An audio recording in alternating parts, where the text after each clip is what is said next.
ఆకాశవాణి ప్రాంతీయ వార్తలు చదువుతున్నది పోపూరి మురళీకృష్ణ ప్రసాద్.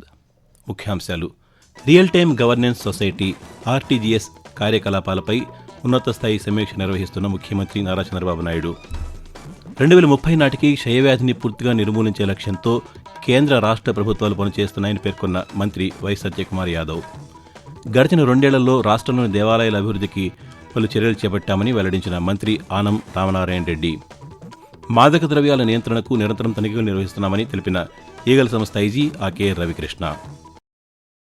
వార్తల వివరాలు. ముఖ్యమంత్రి నారా చంద్రబాబు నాయుడు ఈరోజు పలు కార్యక్రమాల్లో పాల్గొంటున్నారు. అమరావతిలోని రాష్ట్ర సచివాలయంలో real time governance society RTGS కార్యకలాపాలపై ఉన్నత స్థాయి సమీక్ష నిర్వహిస్తున్నారు. ప్రజాసేవల పర్యవేక్షణ, సాంకేతికత వినియోగం వంటి అంశాలపై అధికారులతో చర్చిస్తున్నారు.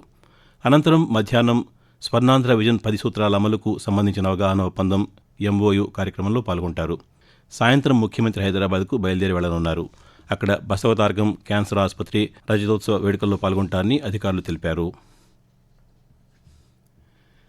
దేశం నుంచి 2030 నాటికి క్షయవ్యాధిని పూర్తిగా నిర్మూలించాలనే లక్ష్యంతో కేంద్ర రాష్ట్ర ప్రభుత్వాలు సమన్వయంతో పనిచేస్తున్నాయని వైద్య ఆరోగ్య శాఖ మంత్రి వై సత్యకుమార్ యాదవ్ తెలిపారు.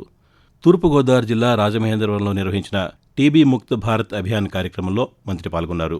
ఈ సందర్భంగా క్షయబాధితులకు పోషకాహార కిట్లను అందజేశారు. అనంతరం సత్యకుమార్ మాట్లాడుతూ క్షయవ్యాధి నిర్మూలనలో సమాజ భాగస్వామ్యం అత్యంత కీలకమని అన్నారు. ప్రజాప్రతినిధులు, సామాజిక సేవా సంస్థలు, పారిశ్రామికవేత్తలు తమ వంతు బాధ్యతగా నిక్షయ్ మిత్ర కార్యక్రమంలో భాగస్వాములై క్షయవ్యాధి బాధితులను దత్తత తీసుకోవాలని కోరారు. ప్రజల ఆరోగ్య రక్షణకు రాష్ట్ర ప్రభుత్వం అత్యంత ప్రాధాన్యమిస్తోందని జలవనరుల శాఖ మంత్రి నిమ్మల రామానాయుడు అన్నారు. పశ్చిమ గోదావరి జిల్లా పాలకొల్లులో ముఖ్యమంత్రి సహాయ నిధి సీఎంఆర్ఎఫ్ ద్వారా వైద్య ఖర్చుల కోసం 76 మంది లబ్ధిదారులకు 68,42,000 రూపాయల చెక్కులను మంత్రి ఈరోజు పంపిణీ చేశారు. ఈ సందర్భంగా రామానాయుడు మాట్లాడుతూ గత 2 ఏళ్ల కాలంలో పాలకొల్లు నియోజకవర్గంలో ముఖ్యమంత్రి సహాయ నిధి ద్వారా 14,22,00,000 రూపాయలను లబ్ధిదారులకు అందజేసినట్టు తెలిపారు. అర్హులైన ప్రతి ఒక్కరూ ఈ అవకాశాన్ని సద్వినియోగం చేసుకోవాలని మంత్రి పేర్కొంటూ మన పాలకొల్లు నియోజకవర్గంలో ఈ రోజు 76 మందికి 66,42,000 ముఖ్యమంత్రి సహాయ నిధి నుంచి చెక్కులు అందించడం జరిగింది. ప్రతి వారం లక్షల రూపాయలు ముఖ్యమంత్రి సహాయ నిధి నుంచి మీకు చెక్కులు ఇస్తున్నామని అంటే ఇది మానవత్వం అనేటువంటి ప్రభుత్వం. మీరు ఆసుపత్రుల్లో బిల్లులు తెచ్చుకుని మా ఆఫీస్కి వచ్చి ఇస్తే మీరు ఎక్కడికి తిరగనవసరం లేకుండా మేమే చెక్కులు ఇస్తున్నామని అంటే ఎంత బాధ్యతాయుతంగా మేమందరం కూడా పనిచేస్తున్నామో ఈ విషయాన్ని అందరూ కూడా గమనించమని మీ ద్వారా అందరినీ కూడా కోరుకుంటూ ఉన్నా. రాష్ట్ర వ్యాప్తంగా ఓటర్ల జాబితా సమగ్ర సవరణ ప్రక్రియ ఎస్ఐఆర్ విజయవంతంగా కొనసాగుతోందని రాష్ట్ర ప్రధాన ఎన్నికల అధికారి వివేక్ యాదవ్ తెలిపారు. ఓటర్ల జాబితా సమగ్ర సవరణలో భాగంగా ఇప్పటివరకు 58.12% మంది ఓటర్లకు గణన పత్రాల పంపిణీ పూర్తయిందని ఒక ప్రకటనలో వెల్లడించారు. రాష్ట్రంలోని మొత్తం 4,16,27,694 మంది ఓటర్లలో 2,41,93,304 మందికి పత్రాలు అందజేసినట్టు పేర్కొన్నారు. అలాగే ప్రజల నుంచి వచ్చిన 8,45,108 పత్రాలను ఇప్పటికే డిజిటలైజ్ చేసినట్టు తెలిపారు. ఓటర్ల వివరాలను మరింత పారదర్శకంగా, ఖచ్చితంగా నమోదు చేయడం కోసం ఎస్ఐఆర్ ప్రక్రియను ఎన్నికల యంత్రాంగం సమర్థవంతంగా నిర్వహిస్తోందని వివేక్ యాదవ్ తెలిపారు. ఎల్నినో ప్రభావం దృష్ట్యా పంటల సాగుపై రైతులకు అవగాహన కల్పించే లక్ష్యంతో ఈ రోజు నుంచి 27వ తేదీ వరకు రాష్ట్ర వ్యాప్తంగా ప్రత్యేక కార్యక్రమాలు నిర్వహించనున్నట్టు వ్యవసాయ శాఖ సంచాలకులు మంజీర్ జిలానీ సమూన్ ఒక ప్రకటనలో తెలిపారు. 6 రోజుల పాటు జరిగే ఈ కార్యక్రమాల్లో వాతావరణ మార్పుల ప్రభావం, ముఖ్యంగా ఎల్నినో పరిస్థితుల కారణంగా వ్యవసాయ రంగంలో ఏర్పడే సవాళ్లు, వాటిని ఎదుర్కొనేందుకు రైతులు తీసుకోవాల్సిన జాగ్రత్తలు, అనుసరించాల్సిన నివారణ చర్యలపై నిపుణులు అవగాహన కల్పించనున్నారని చెప్పారు. అలాగే పప్పు ధాన్యాల పంటల సాగు విధానాలు, మెరుగైన దిగుబడుల సాధనకు అవసరమైన సాంకేతిక సూచనలు, పంటల నిర్వహణ పద్ధతులు, నీటి వినియోగంలో తీసుకోవాల్సిన జాగ్రత్తలు వంటి అంశాలపై రైతులకు వివరించనున్నట్టు తెలిపారు. ఆకాశవాణి ప్రాంతీయ వార్తలు వింటున్నారు. గడిచిన 2 ఏళ్లలో రాష్ట్రంలోని దేవాలయాల అభివృద్ధికి పలు చర్యలు చేపట్టామని దేవాదాయ శాఖ మంత్రి ఆనం రామనారాయణ రెడ్డి పేర్కొన్నారు. అమరావతిలోని రాష్ట్ర సచివాలయంలో నిర్వహించిన పాత్రికేయుల సమావేశంలో ఆయన ఈరోజు మాట్లాడుతూ ఆలయాల్లో ధూప దీప నైవేద్య పథకం అమలుతో పాటు దేవాలయాల్లో నిర్మాణ, అభివృద్ధి పనులు చేపడుతున్నామని వెల్లడించారు.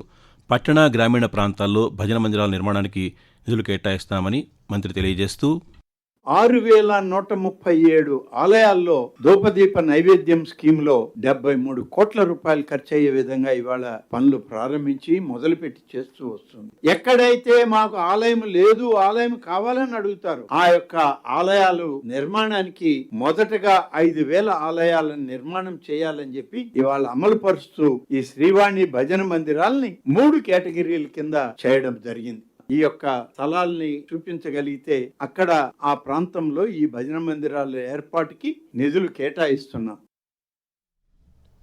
Elite action group for drug law enforcement eagle NTR జిల్లా విభాగం ఆధ్వర్యంలో నషాముక్త్ భారత్ వారోత్సవాల్లో భాగంగా విజయవాడలో నిర్వహించిన వాకథాన్ కార్యక్రమంలో ఈగల్ టీం ఐజీ ఆకే రవికృష్ణ ఈరోజు పాల్గొన్నారు. ఈ సందర్భంగా ఆయన పాత్రికేయులతో మాట్లాడుతూ మాదక ద్రవ్యాల నియంత్రణ కోసం నిరంతరం తనిఖీలు నిర్వహిస్తున్నామని, సంబంధిత సమాచారం ఉంటే ప్రజలు 1972 నంబర్కి ఫోన్ చేసి తెలియజేయాలని కోరారు. యువతను సరైన మార్గంలో నడిపించడమే లక్ష్యంగా నషా విముక్త భారత్ అభియాన్ కార్యక్రమాన్ని చేపట్టామని, పొగాకు రహిత విద్యా సంస్థల కార్యక్రమం, డ్రగ్స్ వద్దు బ్రో వంటి అవగాహన కార్యక్రమాలను విస్తృతంగా ప్రజల్లోకి తీసుకెళ్తున్నామని తెలిపారు. అనంతపురం జిల్లాలో ఈ నెల 28న నిర్వహించనున్న పోలియో చుక్కలు కార్యక్రమాన్ని సమన్వయంతో విజయవంతం చేయాలని జిల్లా కలెక్టర్ ఓ ఆనంద్ అధికారులను ఆదేశించారు. అనంతపురం కలెక్టర్ కార్యాలయంలో పల్స్ పోలియో 2026పై నిర్వహించిన జిల్లా టాస్క్ ఫోర్స్ కమిటీ సమావేశంలో ఆయన ఈరోజు పాల్గొన్నారు. ఈ సందర్భంగా జిల్లా కలెక్టర్ మాట్లాడుతూ జిల్లాలోని గ్రామీణ ప్రాంతాల్లో 1,289, పట్టణ ప్రాంతాల్లో 334 పోలియో కేంద్రాలు ఏర్పాటు చేశామని వెల్లడించారు. ఇందుకోసం 5,247 మంది సిబ్బందిని నియమించినట్టు తెలిపారు. తిరుపతి జిల్లాలోని పుల్లంపేట మండలం ఉడుంవారిపల్లి సమీపంలో ఈ తెల్లవారుజామున జరిగిన రహదారి ప్రమాదంలో 2 మృతి చెందగా పలువురికి గాయాలయ్యాయి. కడప చెన్నై ప్రధాన రహదారిపై తిరుపతి నుంచి కడప వెళ్తున్న బస్సు, లారీ ఢీకొనడంతో ఈ ప్రమాదం జరిగిందని అధికారులు తెలిపారు. క్షతగాత్రులను చికిత్స కోసం రాజంపేట ప్రభుత్వ ఆసుపత్రికి తరలించారు. ఈ ఘటనపై రవాణా శాఖ మంత్రి మండిపల్లి రామప్రసాదరెడ్డి దిగ్భ్రాంతి వ్యక్తం చేశారు. ప్రమాదంలో మృతి చెందిన చిన్నారి పునీత్ సాయి, విద్యార్థిని యశ్విత కుటుంబాలకు ప్రగాఢ సానుభూతి తెలిపారు. క్షతగాత్రులకు వైద్య సేవలు అందించాలని అధికారులను ఆదేశించారు. బాధిత కుటుంబాలకు ప్రభుత్వం అన్ని విధాలా అండగా ఉంటుందని మంత్రి హామీ ఇచ్చారు. ప్రపంచ వర్షారణ్యాల సంరక్షణ దినోత్సవాన్ని ఈరోజు నిర్వహిస్తున్నారు. వర్షారణ్యాల ప్రాముఖ్యతపై అవగాహన పెంచడం, వాటి పరిరక్షణకు ప్రోత్సాహం కల్పించడం లక్ష్యంగా ఈ దినోత్సవాన్ని ప్రతి సంవత్సరం జూన్ 22న జరుపుకుంటారు. తొలిసారిగా 2017 జూన్ 22వ తేదీన ఈ దినోత్సవాన్ని నిర్వహించారు. ప్రపంచ వాతావరణ సమతుల్యతను కాపాడడంతో పాటు జీవ వైవిధ్యానికి వర్షారణ్యాలు కీలకంగా నిలుస్తున్నాయి. వర్షాలు ఉష్ణోగ్రతలను నియంత్రించడం, గాలి నాణ్యతను మెరుగుపరచడం, పర్యావరణ సమతుల్యతను పరిరక్షించడంలో ముఖ్యమైన పాత్ర పోషిస్తాయి. అటువంటి వర్షారణ్యాల పరిరక్షణ గురించి తెలియజేయడమే ఈ దినోత్సవ నిర్వహణలోని ముఖ్యోద్దేశం. ప్రధానమంత్రి నరేంద్ర మోదీ తన మనసులోని భావాలను ఆకాశవాణి ద్వారా దేశ ప్రజలతో పంచుకునే మన్ కీ బాత్ మనసులోని మాట కార్యక్రమం 135వ సంచిక ఈ నెల 28వ తేదీ ఆదివారం ప్రసారమవుతుంది. మన్ కీ బాత్ కార్యక్రమానికి ప్రజలు తమ సూచనలు అందించాలని ప్రధానమంత్రి కోరారు. ప్రజలు తమ స్వర సందేశాలను 1-800-11-7800 టోల్ ఫ్రీ నంబర్కు లేదా mygov.in వెబ్సైట్కు లేదా నరేంద్ర మోదీ యాప్కు ఈ నెల 26వ తేదీ వరకు పంపవచ్చు. మాదక ద్రవ్యాల నిర్మూలనకు ప్రతి ఒక్కరూ తమ వంతు బాధ్యతగా కృషి చేయాలని వైఎస్ఆర్ కడప జిల్లా కలెక్టర్ చెరుకూరి శ్రీధర్ తెలిపారు. ఈగల్ ఆధ్వర్యంలో రూపొందించిన 1972 హెల్ప్లైన్ ప్రచార పత్రికలను ఆయన నిన్న ఆవిష్కరించారు. ఈ సందర్భంగా జిల్లా కలెక్టర్ మాట్లాడుతూ మాదక ద్రవ్యాల అక్రమ రవాణా, దుర్వినియోగాన్ని అరికట్టడంలో ప్రజల భాగస్వామ్యం కీలకమని పేర్కొన్నారు. ప్రాంతీయ వార్తలు ముగించే ముందు ముఖ్యాంశాలు మరోసారి. Real time governance society RTGS కార్యకలాపాలపై ఉన్నత స్థాయి సమీక్ష నిర్వహిస్తున్న ముఖ్యమంత్రి నారా చంద్రబాబు నాయుడు 2030 నాటికి క్షయవ్యాధిని పూర్తిగా నిర్మూలించే లక్ష్యంతో కేంద్ర రాష్ట్ర ప్రభుత్వాలు పనిచేస్తున్నాయని పేర్కొన్న మంత్రి వై సత్యకుమార్ యాదవ్. గడిచిన 2 ఏళ్లలో రాష్ట్రంలోని దేవాలయాల అభివృద్ధికి పలు చర్యలు చేపట్టామని వెల్లడించిన మంత్రి ఆనం రామనారాయణ రెడ్డి. మాదక ద్రవ్యాల నియంత్రణకు నిరంతరం తనిఖీలు నిర్వహిస్తున్నామని తెలిపిన ఈగల్ సంస్థ ఐజీ ఆకే రవికృష్ణ. ఆకాశవాణి ప్రాంతీయ వార్తలు ఇంతటితో సమాప్తం. తిరిగి సాయంత్రం 6 గంటల 10 నిమిషాలకు విశాఖపట్నం కేంద్రం నుంచి ప్రాంతీయ వార్తలు వింటారు.